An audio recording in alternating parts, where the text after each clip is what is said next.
Hello and good morning. You're watching Market Cafe with me, Snehi Shah. With me is Shreyansi Singh, and well, you've logged into ET now. Now, this is a show where we're going to take you through all the important updates that came in from India as well as globally while we were fast asleep last night. And in the second half of the show, we'll also delve into some stock-specific news and flag out for you what brokerages have on their radar this Friday morning. Well, Shreyansi, Friday and finally the end of a week, and it's been a good week for the US markets, especially after that Fed decision and record high for all of those three indices. So take us through what happened at Wall Street. Absolutely, and what a week it has been, right? So when you look at what has happened for the second day in a row, all three major stock indexes closed at record levels. So that's the kind of move that we've seen come in. When you look at moves according to the sectors, and when you look at the major averages, you've got the Dow that gained about 0.7%. When I'm looking at S&P 500 as well as Nasdaq, both gained about 0.3% and 0.2% respectively. And Thursday was in fact the fourth straight winning day for the three indexes. So that really is the kind of move that we're seeing coming in. And investors have always sort of been more aggressive on rate hikes and more aggressive on rate cuts than the Fed funds future markets. Those are the kind of views coming in terms of what the market participants have to say, and the three major averages are tracking for healthy gains this week. So when you look at the kind of week that it's been, also the moves that you're seeing are on the green side of things.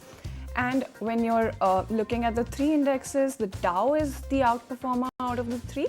Healthy gains coming in for all three indexes, but the S&P 500 is tracking for a 2.4% pop. When you look at Nasdaq as well, that rose nearly 2.7% thus far. And Dow, like I said, is clearly the outperformer at this point. When I'm looking at European markets as well, UK's FTSE logged the best day since September, and that was after a slew of rate decisions. So that's the kind of move that you're seeing coming in terms of European markets as well. And that's largely the handover coming in. Well, all right, so that's the move coming in on Wall Street, but let's also take a look at what's happening with the world of oil because, well, lots of factors are coming into play when it comes to oil. And let's start by looking at what happened to the prices because oil prices settled slightly lower on Thursday, pressured by a weaker US gasoline demand data and reports of a United Nations draft resolution calling for a ceasefire in Gaza. Now, Brent crude futures for May settled down 17 cents, 0.2% to 85.7 a barrel, while the WTI futures for May settled lower by 20 cents or 0.3% to just above that $81 per barrel mark after a fall of about 1.8% in the previous session. So, well, that downfall for oil prices continues, and crude inventories in the United States, which is the world's biggest oil consumer, unexpectedly declined last week, the US Energy Information Administration, which is the EIA, reported on Wednesday. Now, though gasoline inventories fell for a seventh week, down 3.3 million barrels to 230.8 million, gasoline products supplied, which is a proxy for the product demand, slipped below the 9 million barrels mark. This fall suggested that gasoline markets, which had underpinned a recent market rally, may have been overbought. Oil prices were also pressured by the confirmation that the US drafted a UN resolution calling for a ceasefire that would allow the release of 40 Israeli hostages in return for hundreds of Palestinians detained in Israeli jails. Investors also took heart from the US Central Bank, which held interest rates in a range of 5.25 to 5.5, but kept an outlook for 3 rate cuts this year. Now, remember, lower interest rates could boost economic growth in good news for oil sales. So while we spoke about the demand and supply factor, we also spoke about the geopolitical factor. Now let's look at the data part of this entire play when it comes to crude. US business activity held steady in March, but prices increased across the board, suggesting that inflation could remain elevated after picking up at the start of the year.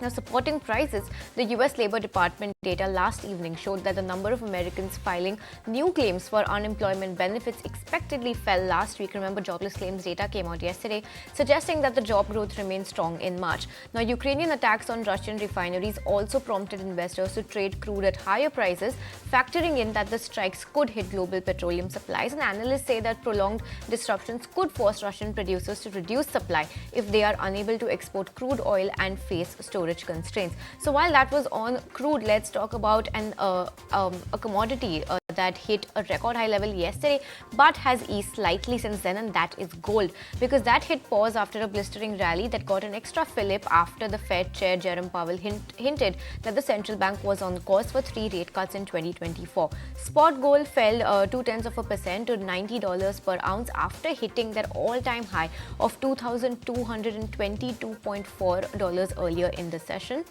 Also driving gold's correction, the dollar bounced back up 0.7% after slipping to a one-week low, making the bullion more expensive for overseas buyers. So, well, largely all of these factors have come into play for crude and gold prices. But Shreyansi, take us through the important events to watch out for today. Absolutely, and there's a lot of important events to watch out for today. Now, when you look at global cues, you've got US Fed's balance sheet data coming in, UK retail sales, and Japan's CPI as well. So keep an eye on all of those data sets.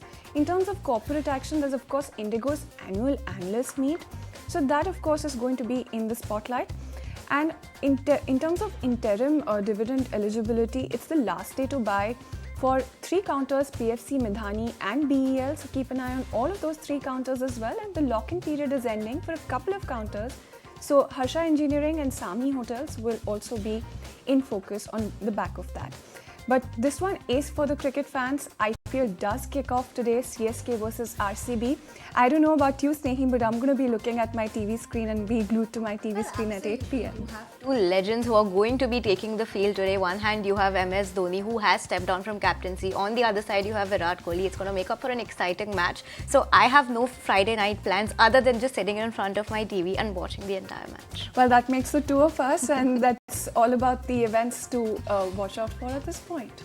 Well, absolutely. So with that, let's just shift focus right back to the show and talk about some important global stories coming out this morning. And let's kickstart our coverage this morning with action from central banks, because after the FOMC, you have the Bank of England that sets aside hawkishness as it expects to hold rates, holds rates at 16-year high of 5.25%. Members voted 8-1 to keep rates on hold. In addition, Governor Bailey expressed that they cannot start cutting rates yet, but also acknowledged that circumstances are progressing in a favorable direction. And let's stay with central banks then. The Swiss counterpart becomes the first bank to cut interest rates. The Swiss National Bank surprised Street with a decision to lower policy rate by 0.25 percentage points to 1.5%. The SNB said that Swiss economic growth is likely to remain modest in the coming quarters, with the GDP poised to expand by roughly 1% this year. Diverging from the popular view to ease policy, it was Turkey's central bank that raised interest rates, the one-week repurchase rate from 45% to 50%, and citing the continuing need to counter climbing inflation in the country. Well, let's talk about some stock-specific action, and Accenture is in focus because the company has lowered its revenue forecast for full year 2024, citing economic uncertainty and reduced client spending on consulting services. The company now anticipates a full year revenue growth within the range of 1 to 3%, down from its earlier projection of 2 to 5%.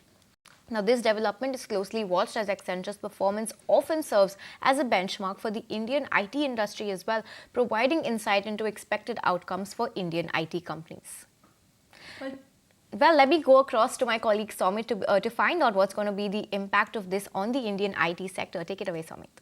Well, if you see yesterday in trade, Accenture share prices were down around 9% after the company reported its Q2 earnings. So what was so negative in the earnings? Firstly, they had downgraded their sales growth guidance for FY24 to 1 to 3% from the earlier given guidance of 2 to 5%, and this guidance was in constant currency terms. Also, they revised their FY24 EBIT margin to the lower end of the earlier guided range. Earlier guided range was around 15.5 to 15.7, and this now stands revised to only 15.5%.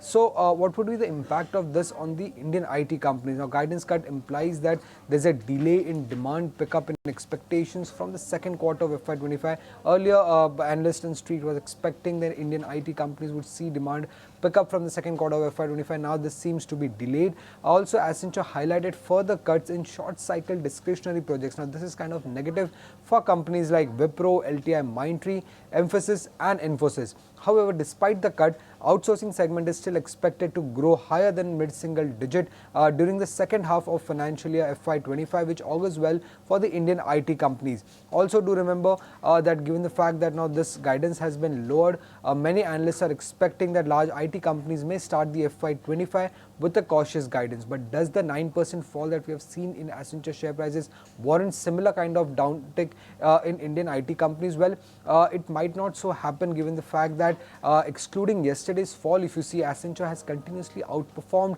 the Nifty IT index. In the last 1 year, Accenture share prices are up nearly 48%, while the Nifty IT index was up just 27%. In the last 6 months, Accenture share prices are up 22%, while the Nifty IT index is just up 9%. And year to date, Accenture is up 8%, while Nifty IT index is up just 0.7%. So the 9% fall in Accenture was also one of the reasons also behind this 9% fall is the fact that Accenture share prices have outperformed by a big margin of late. Also, if you see the valuations of the Nifty IT companies, they are either below or largely at par with their 5-year averages currently. Right, thanks, Amit, for that update on Accenture. But shifting focus right back to equity markets, where the Nikkei surpassed the 41,000 levels to scale a fresh all-time high. Moves followed Japan's accelerated inflation print for the month of February. Country's headline inflation rate for February came in at 2.8%, climbing from the 2.2% seen earlier. Core inflation came in at 2.8% versus 2% in the previous month. Well, centering focus to some stock-specific action again then, shares of athletic footwear and apparel maker Nike took a beating after the company's China sales continued on the downtrend in the holiday quarter. However, the retailer beat both top and bottom line estimates, largely led by better than expected North American growth and price changes. Meanwhile, American logistics giant FedEx narrowed fiscal 2024 profit forecast as cost cuts take hold and share buybacks help offset less business from its largest customer, the US Postal Service. Shares jumped 13% in extended trading after operating margin in its largest unit rose 2.5% on a year-on-year basis. And finally, social media giant Reddit received a red-hot streak debut. Shares jumped a stellar 48%. The stock opened at $47, marking a 70% increase at its peak intraday. At close, the company got a market cap of about $9.5 billion. Remember, this was first IPO for a social media major since Pinterest hit the market in 2019. Reddit's listing is testing investor appetite for new tech stocks after an extended dry spell for IPOs. Well, alright, with that, viewers, it's time for a short breather on this edition of Market Cafe. But you stay tuned because when we return, we'll take a look at how the Asian markets have opened up this morning. Welcome back. Thank you so much for staying tuned in. Well, as promised, let's take a look at how the Asian markets are faring right now. And key to mention right now, even though we've discussed it before, is the Nikkei that surpassed 41,000 levels to scale a fresh all-time high. Now, the moves followed Japan's accelerated inflation print for the month of February. Mind you that the Bank of Japan, in its monetary policy statement earlier this week, said that the price stability target of 2% would be achieved in a sustainable and stable manner. So that's the word coming in from Bank of Japan earlier this week. And Nikkei right now, as we speak, is up 0.5%, hovering still near those all-time high levels hit earlier. Now, when you look at Hang Seng on the other side, Hang Seng is down over 1%, 1.4% downtick coming in for the Hang Seng. And when you look at Shanghai as well, now that one is also in the red on your screens, down 0.7%, decidedly lower as well. And when you look at Kospi, that is also in the red, but just down 0.2%. And that's the kind of cut that we're seeing coming in for the Kospi. And when you look at ASX 200, that's also in the red, down 0.4%. Now, yesterday the Nifty closed at 22,000, over 22,000, and currently the Nifty implied is indicating just a slight uptick on a spot and futures basis. So muted open is what we're looking at in terms of the Nifty implied. Well, absolutely. So let's see how that pans out for us. Good action from Nikkei, but otherwise tempered moves coming in from Asia.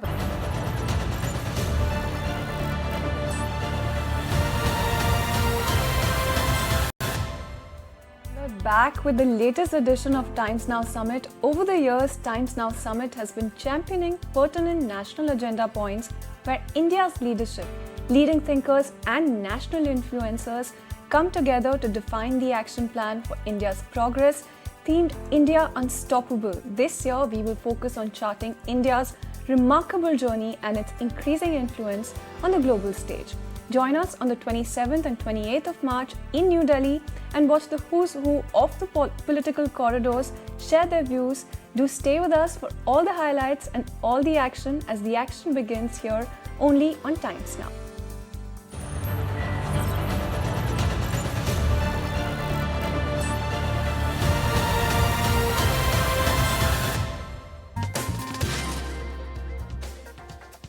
Hi there, welcome back. You're still watching Market Cafe on ET Now. Now, Indigo is going to be a stock in focus today because it's going to hold its second physical analyst meet today. So let's go across to Somit to understand what we can expect from this meeting and what is the street penciling in. Somit, good morning. Take it away.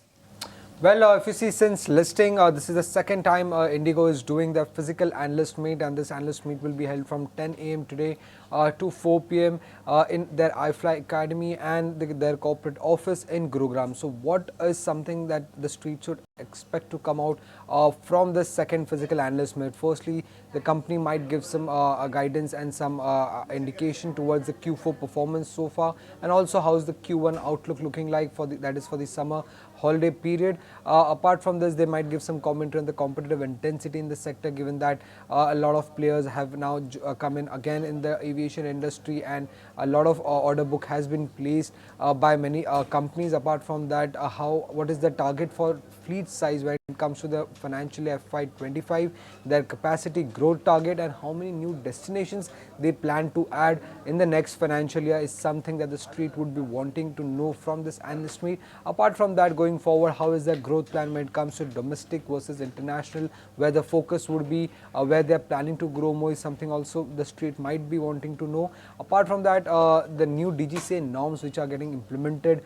related to pilot fatigue from the June 1st, what will be the impact of the same on the company, because analysts are expecting the number of pilots required by the company would be higher by around 10 to 15%, which would have an impact on the cost. Now, if you see the last year targets that the company has given, they have already over delivered on those guidance. Now for FY24, that fleet size guidance was around 350, and currently if you see the fleet size, it's around 358. They had guided for a capacity growth of north of mid-teens, and for the 9 month, if you see, the capacity growth has been around 24%, and for the full year capacity growth is expected to be around 21%. They had aimed to add around 10 to 15 new destinations, and so far they have already added around 14 new destinations in FY24, and they had also plans to increase their market share when it comes to the international market, and so far they have already increased their market share from 15.9% to 18.5%. Now this growth in international market share is good, given the fact that they are competing against the biggest like Emirates, Etihad and Singapore Airlines. So in past, at least the company has under-promised and over-delivered, so it will be important to see what they promise to deliver for the next financial year, that is FY25. Alright, thanks Amit for that update. Now, after 2 hours of questioning, Delhi CM Arvind Kejriwal was arrested by the ED in the liquor policy scam case. Earlier, 9 summons were sent to Kejriwal, to which he did not respond. India Alliance leaders condemned the arrest of the Delhi CM, and Arvind Kejriwal will be produced before a Delhi court today after his arrest yesterday. Let's also go across to this report that my colleague Sabyasachi filed earlier with all the latest details from the ground. Well, absolutely. See, the BJP has been hinting. Yesterday, we had seen that several leaders from the Bharatiya Janata Party had said that Satyame Jayate, and this particular allegation has been proven, and Arvind Kejriwal has to face the ED. We had seen that strong reactions were coming in from the BJP. The BJP time and again were questioning the Kattar Imandar tag by Chief Minister Arvind Kejriwal, and the BJP also alleged that why is Mr. Arvind Kejriwal not going to the ED office for so many summons. Meanwhile, the Aam Aadmi Party has been maintaining the fact that these summons were illegal. The arrest is illegal. They have questioned given the timing of the arrest just ahead of the Lok Sabha polls. Now we are reporting live from the Enforcement Directorate office here. The main road that leads to the Enforcement Directorate office has been completely sealed off by the Delhi police. You can see the central forces also deployed out here, and more forces are expected to be deployed, and also section 144 of the CRPC has been imposed out here. In looking at the condition, because the Aam Aadmi Party workers have called for a massive protest here in the national capital in different areas, and the Delhi police is prepared to tackle any sort of situation. They have said that any situation that leads to a dispute in the law and order situation would be tackled by the Delhi police. Meanwhile, the Aam Aadmi Party Council would be approaching the Supreme Court, would be hearing Mr. Arvind Kejriwal, and the Aam Aadmi Party would be hoping that he would get some sort of relief from the Supreme Court. But yesterday, what was a major breakthrough during the hearing that was going at the Delhi High Court is that the High Court clearly did not grant any sort of relief to Mr. Kejriwal. The High Court clearly said that we have heard both the parties, and under these circumstances, the High Court would not give any sort of protection to Chief Minister Arvind Kejriwal. But the High Court had asked the ED to file a response as to why they are summoning Mr. Arvind Kejriwal in the liquor policy case. Meanwhile, the Aam Aadmi Party leaders had protested outside the CM's residence, and also the several parties of the India Bloc Alliance had extended their support to Mr. Kejriwal, and a joint press release would be issued soon as well. All right, Sabyasachi, thanks so much for bringing us all of those latest details in this Arvind Kejriwal arrest case. But let's move on then. And the Supreme Court has dismissed pleas seeking a stay on the appointment of 2 new election commissioners, emphasizing that such action would trigger chaos and uncertainty with elections just around the corner. The Apex Court underscored the Election Commission's autonomy from the executive, refusing interim relief on the Chief Election Commissioner and Other Election Commissioners Act 2023. Setting the stage for further scrutiny, the court has scheduled a hearing for the 5th of August, urging the centre to respond within 6 weeks to petitions challenging the Act's validity. Let's go across to my colleague Harish, who has more details on this. Harish, take it away. Yes, that's right. The big 2 takeaways from the crucial hearing pertaining to the row over appointment of 2 election commissioners recently is that, one, the Supreme Court has refused to stay the appointment of 2 election commissioners recently. Number 2, Supreme Court also refused to stay the new election commission selection rules which had controversially dropped the Chief Justice of India from the selection panel. The Supreme Court, as you rightly said, mainly backed on the argument of the government that, in fact, the Election Commission also, that the elections are around the corner, and if now this new rules and also the selection of the 2 election commissioners stayed, it will lead to complete chaos, and also no rule says that Chief Justice should be part of the selection committee. No, even the constitution does not specify. So yes, the Supreme Court had ruled in such a way because then there was a vacuum. Now there is a rule in place. Now there was an ordinance. Then the Parliament had passed the law. After once the legislature has passed the law, it is considered to be constitutional. And if we have to stay, we have to elaborately hear both the sides. But now at this stage, we cannot stay because now the elections are around the corner, and also specifically these petitioners have not raised any allegations against these 2 election commissioners as far as their competence, eligibility and credentials are concerned. Thanks, Harish, for that update coming in. But moving on then, India's largest bank, State Bank of India, has submitted all the details on electoral bonds to the Election Commission, including the alphanumeric code. ETNA's Sumit Chaturvedi filed this report earlier. Take a look. After being wrapped by the Supreme Court, State Bank of India, India's largest bank, has submitted all details pertaining to electoral bonds to Election Commission of India. Well, so far the details were in 2 different lists, but this time all details have been submitted to Supreme Court of India. So State Bank of India has also filed an affidavit to this effect to the Supreme Court. Earlier, two separate lists were released by State Bank of India for Supreme Court, and the first had the name of donors and denomination of bonds and the dates which were purchased. The other had names of political parties. But this time, the overall list is comprehensive. It can help in matching the donors to political party. It will have unique identification number. So it has been going on since long time, since March 14, when details were submitted. SBI was not given any kind of reprieve from Supreme Court for delay in its for seeking the delay of release of bond details. But later on, Supreme Court said that everything has to be submitted by SBI. Today is the day when Supreme Court has been given all the details of the bonds by State Bank of India. All right, Sumit, thanks so much for all of those details. But let's bring you yet another fresh update from SEBI, because market regulator said it will introduce a T+0 settlement cycle on an optional basis from the 28th of March. The beta version will include 25 scripts and limited number of brokers. Anurag Shah, my colleague, is joining in with the details. Good morning, Anurag. Bring us more details on this.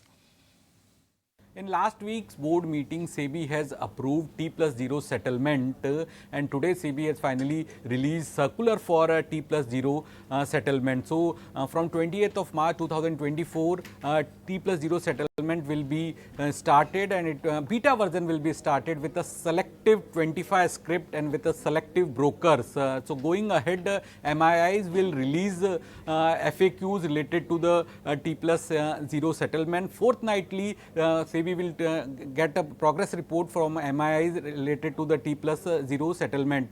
The trading timing for T+0 settlement will be from 9:15 a.m. in morning to 1:30 p.m. So T+0 settlement, that means that on the same day, whenever you are buying share, the share will be in your demat account, and if you are selling share, you will get the money in your bank account on the same day. Although it's optional for if somebody want to go for any trade for T+1 also, so it will be optional for investor. They can choose T+0 or T+1.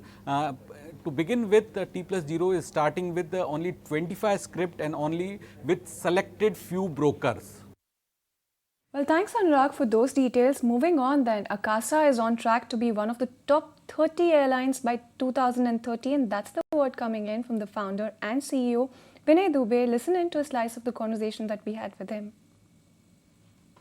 We don't plan for market share. Okay. I mean, and you can, have that as a headline. If we plan for customer service, we plan for employee centricity, we plan for our cost structure. We've got 226 aircraft on order, and here's another first. If you look at the 120-year history of global aviation, there's not one airline in any part of the world that have placed an order of 226, well, not even close, not even 200 aircraft, not even 175 aircraft within 19 or 20 months. So growth in market share is something that we'll get over a period of time without having to focus on it, right? And so we're focused on financial stability, we're focused on service excellence, we're focused on employee centricity, we're focused on reliability. These are the things we're focused on. I don't even look at that market share statistic, because we know that by 2030, and here's a bold statement that I'll make, but we know by 2030, Akasa will be one of the top 30 airlines in the world by size. All right, that's the word coming in from the management of Akasa Air. Quite ambitious goals over there. But with that, viewers, we'll slip into a very short break. We'll be right back with more stock-specific news and updates, so you stay tuned. Welcome back. Thank you so much for staying tuned in. Well, let's take a look at how the futures and options roundup is shaping up, and my colleague Ansh is standing by with just that. Right, so Nifty continues its upward momentum, advancing for second consecutive session, closing not only above that 50 DMA level, but also above the psychological level of 22,000, indicating good support around this level. Whereas if we talk about option segment, then we are seeing a strong call buying happening at 22,100 mark, indicating traders actually expecting Nifty to go above this level. Whereas on downside, we are seeing put writing happening at the psychological level of 22,000, indicating strong support base around this level. Moving on to Nifty Bank, here we are seeing, if you can see the chart, the index has actually snapped its 9-session losing streak. This was the longest streak seen in at least 20 years, keeping the bias positive years. Whereas if we talk about index options, then we are seeing call buying happening at around 47,000 mark, indicating traders are expecting Nifty Bank to rally and go above this level. Let's also talk about what FIs did in the previous session. In index futures, they added around 7,600 longs, but they added 1,700 shorts as well. But net to net, we are still green. We added around 5,800 contracts on upside, due to which the total long position has inched higher from 31% to 33%, indicating FIIs are getting bullish in the market. Lastly, let's have a look over the FNO stocks as well. And here we are seeing long build-up happening in SRF and Muthoot Finance. And actually, almost 95% of FNO stocks ended on positive bias, with a combination of long build-up and short covering. So overall, outlook looks positive in the market till we have 22,000 mark protected on downside. Actually, 21,900 is a more stronger support base. So till we are above 21,900, the bias looks positive in the market. All right, well, let's hope we manage to stay above the 21,900 mark like Ansh mentioned. But Ansh, while you're with us, also take us through a list of all the stocks that could be potential buzzers in today's trading session. Right, so Zuari Agro will be the first stock in focus, as company has executed sale deed with Ultra Dual Real Estate for sale of land parcel of the company situated in Goa. The consideration is around 31.5 crore. Apart from this, Mazgaon Dock will also be in focus on the back of acceptance of offer of Mumbai Port Authority for allotment of land and building on long-term lease for a period of 29 years. The total allotment cost for which is around 354 crores. Tata Communication approved the proposal to enter into a business transfer agreement for hive-off of the company's identified Edge Digital Service to its wholly owned subsidiary Novomesh Limited as a going concern on slum sale basis. The total consideration for which is around 458 crore. Lemon Tree will also be in focus, as the company has signed a franchisee agreement for upcoming hotel in Jharkhand. Lastly, Prestige Estate will be in focus, as they have acquired 62.5 acres of prime land in NCR for integrated township named Prestige City. The cost of acquisition is around 468 crore. So keep an eye on the stocks. Thanks for all of those stocks. But let me take it ahead to what you mentioned on Prestige Estates. That's going to be a stock in focus because that has announced the acquisition of a 62.5-acre land parcel in the National Capital Region. The move coincides with the company's intent to enter NCR market that it recently reiterated over its earnings calls as well. And well, the Prestige has committed 468 crore rupees plus a revenue share for the acquisition of this land parcel. This land parcel is not only going to be residential in nature, but will also have educational and recreational and retail spaces as well. The management is looking to launch the project within the next 2 quarters and complete the project in the next 4 years as well. It has a developable area of 10 million square feet and a GDP surpassing 10,000 crore as well. Now, why is this such a big deal coming for Prestige? Why is this a major development? Prestige had in its earnings calls announced its intent to enter the Delhi NCR market. Remember, it currently has a presence through two under construction hotel projects in Delhi NCR. While the upfront commitment seems small, the project completion timelines look rather aggressive. But if Prestige is able to establish its presence in Delhi NCR and repeat the strong performance it delivered in Mumbai, it would make the company a pan-India player with a presence across key cities in the country. So on the back of this acquisition, the land parcel acquisition, Prestige Estates is going to be in focus today. Absolutely, and that's all about Prestige Estates. But as promised, let's also take a look at what the brokerages are saying and which stocks they're talking about bright and early this morning. Gaurav is standing by with that snapshot. Gaurav? Well, yes. First, let's talk about Shriram Finance, because Jefferies has now initiated with buy rating and a target price of 2,750 rupees on this company. What they believe is that we may see healthy loan growth healthy loan book growth to sustain from here on. And at the same time, if we also look at the margins, they may remain range bound, but they are expecting operating expenses to somewhere ease off in the next 2 years. And at the same time, they are also expecting steady asset qualities and credit cost for the time coming ahead, and that is why they are being a little bullish on Shriram Finance. Let's also talk about Reliance Industries, because UBS has now maintained buy rating but increased the target price to 3,420 rupees per share. So what they believe is that they're seeing some kind of tailwinds coming up from the consumer businesses. So for example, if we talk about Reliance Jio, they are seeing potential tariff hike, and this is going to be supported by the strong subscriber addition that we have seen in the company. And at the same time, Reliance Retail is also being a little promising business from here on. If we also look at the leverage plans, Reliance is maybe planning to set off $10 billion worth of leverage in the next 2 years, and that is why they are being bullish on Reliance Industries with a target price hike of 3,420 rupees. Let's also talk about HDFC Bank, because Bernstein has now maintained outperform rating with a target price of 2,100 rupees per share. So what they believe in HDFC Bank is that we are seeing that the market share is HDFC is gaining market share, but at the same time they are trading at 12% premium to the market, whereas the premium was a little higher earlier. And on back of this, if you also look at the stake of sale, that stands at 25% of the total annual earnings that we have seen for the bank, and that is why this bullish wave is coming up from Bernstein, where they have maintained outperform rating for HDFC Bank with a target price of 2,100 rupees. And lastly, let's talk about Amber, because CLSA has now upgraded the rating to buy and a target price of 4,300 rupees, because they believe that the underperformance of the rating is, underperformance of the stock is gone now, and we may see some kind of development coming up from the companies in terms of new business and new segments, and that is why they are also being bullish on Amber Enterprises. All right, Gaurav, well, thanks so much for taking us through that. And viewers, with that, we'll bid you goodbye on this edition of Market Cafe. But remember, we still have today's trading session before the long weekend ahead. So while Shayanti and I bid you goodbye, you stay tuned to the channel, because the market takes all the action ahead.